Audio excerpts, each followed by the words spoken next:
Hello guys, let's take some more problems in the same section as I have discussed in the previous video lecture, where the problem says if O is the center of the circle, then you need to find out the value of the x in each of the following figures. So here these are the three circles. Now let's take our first figure, which is a circle here, and here you can see that ABCD, this is a cyclic quadrilateral. You need to find out the value of x. So how will you find out the value of x?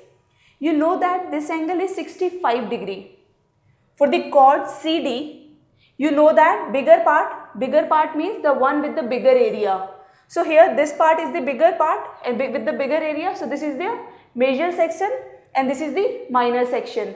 So in the major section, you can see here this chord CD making an angle of 65 degree at the perimeter of the circle, which is B.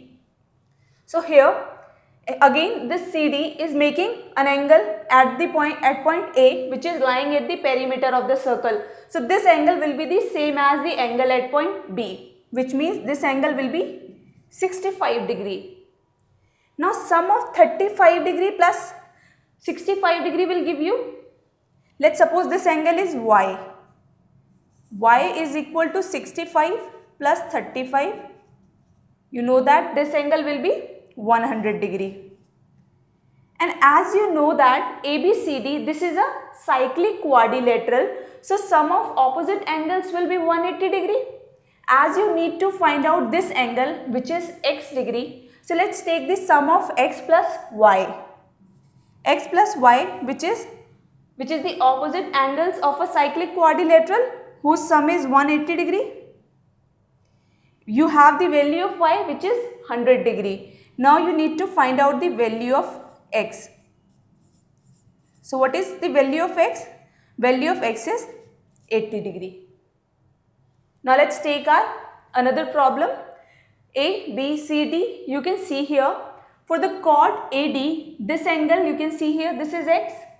So what this angle is going to be? For this chord, this part is going to be the major part and this part is going to be the minor part.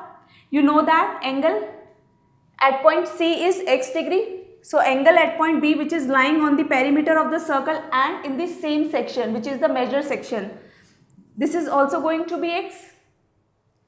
You know that O is the center of the circle. When O is the center of the circle and A and B, these are the points which are lying on the perimeter of the circle.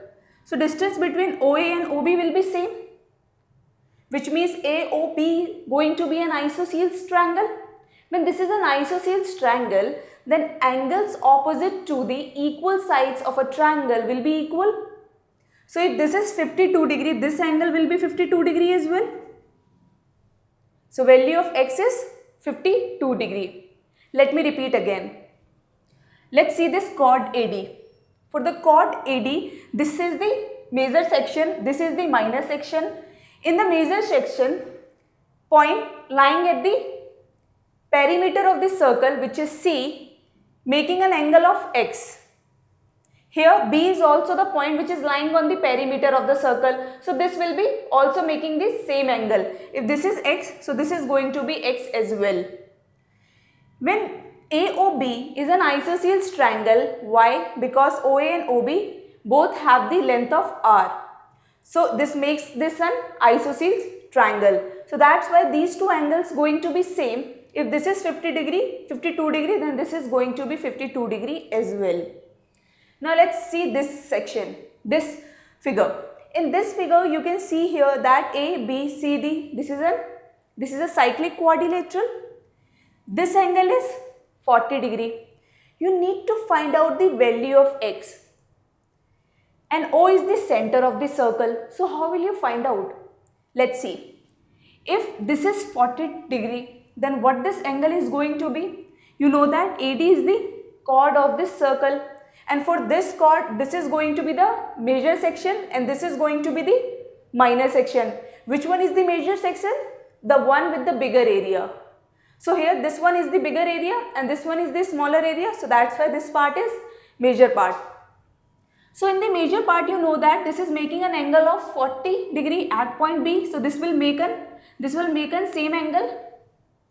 At point C, which is lying on the circle, so this is going to be 40 degree as well. Now you know that OA and OC will have the same length. Why? Because A and C lying on the circle. So distance between OA is R and OC is also R, which makes OAC an isosceles triangle. When this is an isosceles triangle, then angles opposite to the equal sides of a triangle going to be same. So if this is 40 degree, this is going to be 40 degree as well.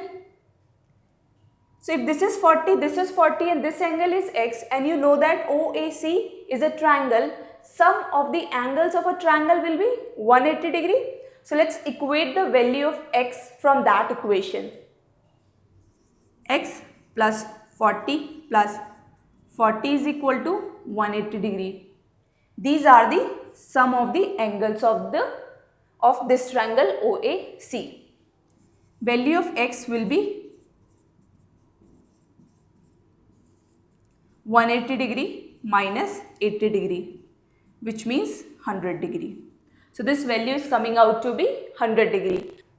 I really hope that you should not have any doubt in all these three figures. I will be taking more problems in the coming video lectures. Thank you.